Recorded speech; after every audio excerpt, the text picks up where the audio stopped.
मैं डॉक्टर हरिश्चंद्र सहचार्य हिंदी राजकीय कन्या महाविद्यालय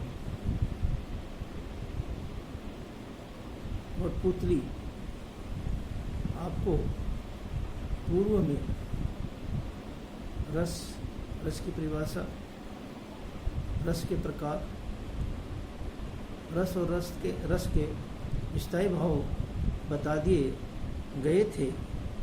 आपको आगे अब है अनुभवों के चार भेद। पहला है कायिक, दूसरा है वाचिक भाव, तीसरा है आहार्य भाव और चौथा है सात्विक भाव। कायिक अनुभाव है आलंबन, नायक नायिका के कटाक्ष या अन्य शारीरिक चेष्टाओं को कायिक अनुभव कहते हैं, जैसे क्रोध। स्थायी भाव को जागृत होने पर हाथ पैर चलाना।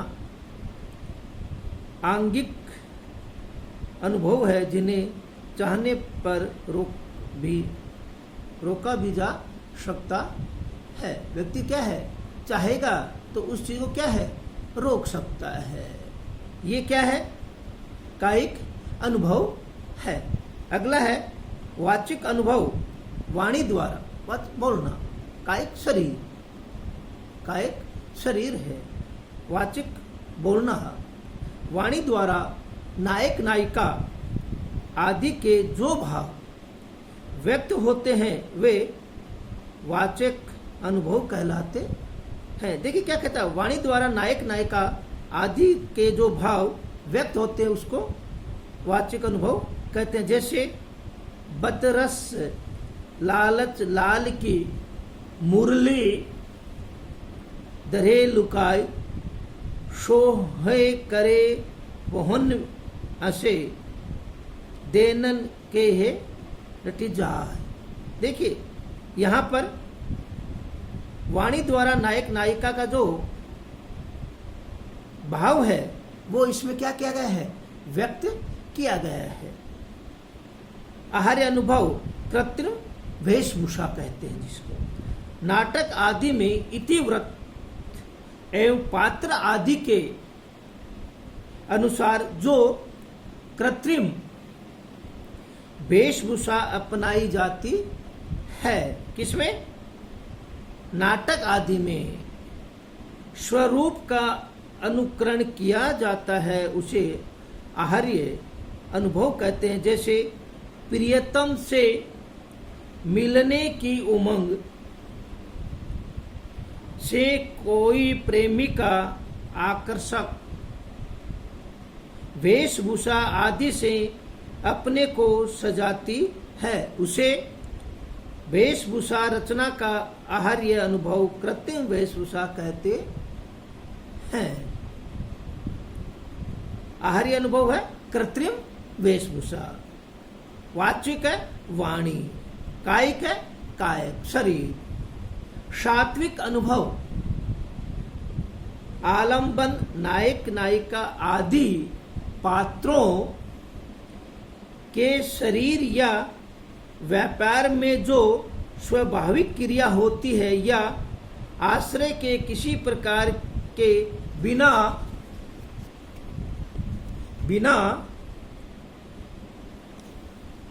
यतन के शारीरिक विकारों को सात्विक अनुभव कहते हैं। ये क्या है, 8 प्रकार के होते हैं। अश्रु मतलब आंख में आंसू का आ जाना, स्वर भंग, आवाज न निकलना, स्वेद, पसीना आ जाना, स्तंभ, अंगों का जड़वत हो जाना, रोमांच, रोंगटे खड़े हो जाना, कप वे पथु, कांपना, प्रलय, चेतना शून्यता, मूर्छित हो जाना, विवर्ण मुंह पीला पड़ जाना। ये क्या है? किसके? सात्विक अनुभव के 8 प्रकार हैं। अगला है संचारी अनुभव, व्यभिचारी अनुभव। मम्मट स्थायी भाव को अल्प समय के लिए परिपुष्ट कर तिरोहित होने वाले को स्थायी को संचारी, सहकारी या व्यभिचारी भाव कहते हैं। कौन कहता है? ये मम्मट कहता है।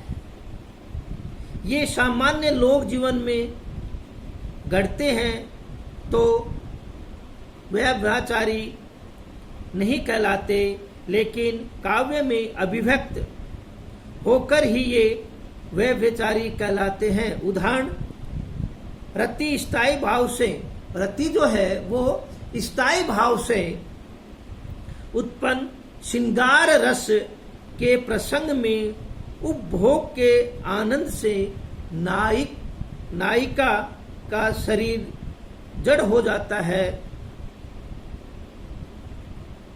उपभोग की क्रियाओं से शरीर में श्रम और आलस्य का भाव आता है।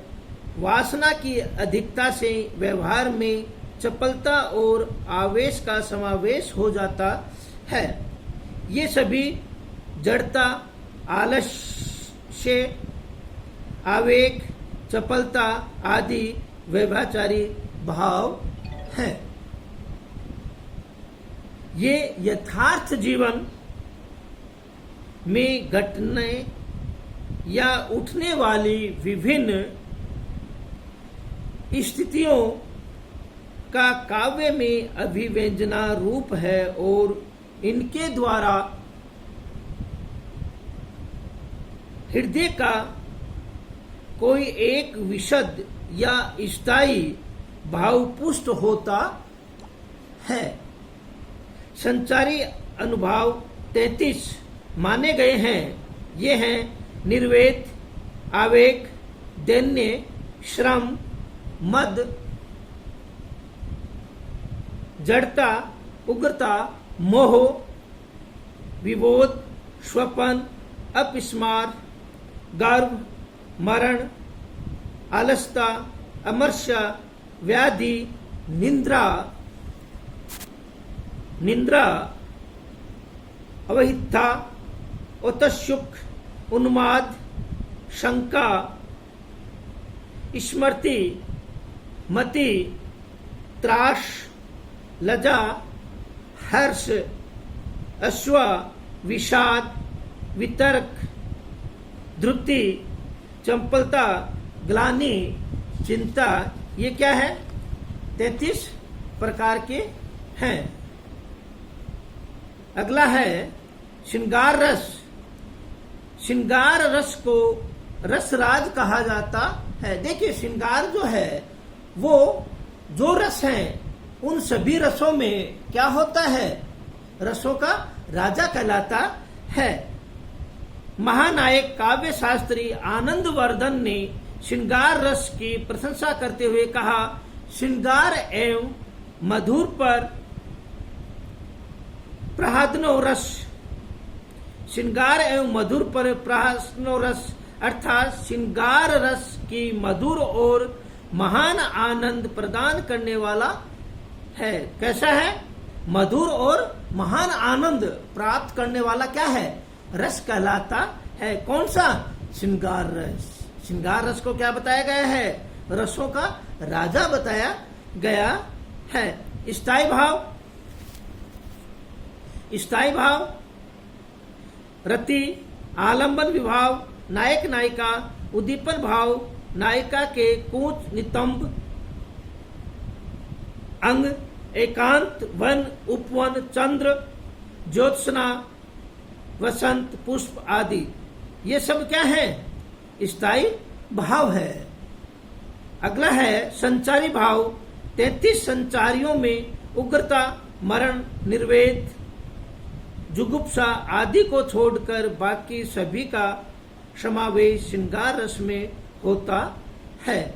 श्रृंगार रस के दो भेद हैं, संयोग और वियोग के दो प्रकार के, संयोग और वियोग। संयोग नायक नायिका के संयोग की अवस्था में श्रृंगार होता है, जैसे निराला जूही की कली, मसल दिए गोरे कपोल गोल, चौक पड़ी युवती चकित चितवन, निज चारों ओर फेर, हेर प्यारे को सेज पास, नम्र मुखी हंसी खिली खेल रंग प्यारे संग। ये क्या है? संयोग जो है, संयोग श्रृंगार जो है उसकी निराला की जो जूही की कली का जो ये उदाहरण है, ये किसका? संयोग श्रृंगार का उदाहरण है। क्यों कि ये क्या है कि इसमें संयोग की जो अवस्था है, नायक नायिका के संयोग की जो अवस्था है, वो उसमें क्या किया गया है? प्रदर्शित किया गया है। जय हिंद, जय भारत।